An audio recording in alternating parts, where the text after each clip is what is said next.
This is Disciple Quest, and it's our daily devotional section. Today's devotion focused on Psalm 62, verse 8.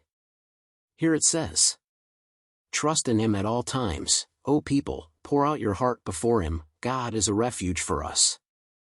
Faith is applicable not only to our spiritual life but also to our everyday temporal life. It is important to have faith in God for both our heavenly aspirations and our earthly needs. When we place our trust in God for the provision of our daily necessities, we can rise above the materialistic concerns of this world. This does not mean we should be idle, as that would indicate a lack of trust in God and instead display trust in the devil, who promotes laziness. Nor should we act recklessly or hastily, for that would be relying on chance rather than trusting in the living God, who values order and wisdom.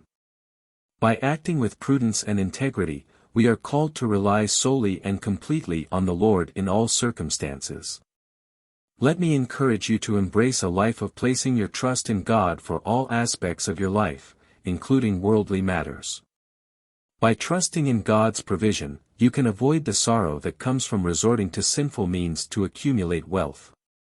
Serve God with honesty and integrity, and even if you do not achieve worldly success, you can have a clear conscience, free from guilt.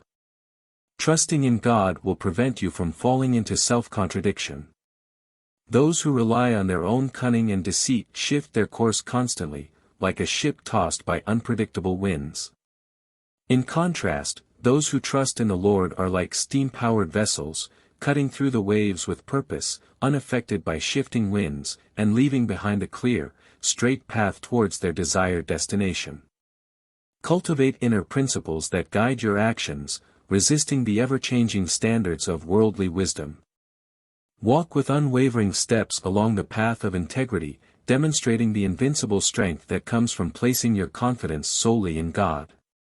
By doing so, you will be liberated from incessant worry and anxiety. You will not be easily shaken by unfavorable news, for your heart will remain steadfast, trusting in the Lord. How delightful it is to navigate the current of divine providence. There is no more blessed way to live than a life dependent on a faithful God who keeps His promises. We have no reason to be anxious, for He cares deeply for us. We have no need to carry burdens, as we can cast them onto the Lord's shoulders.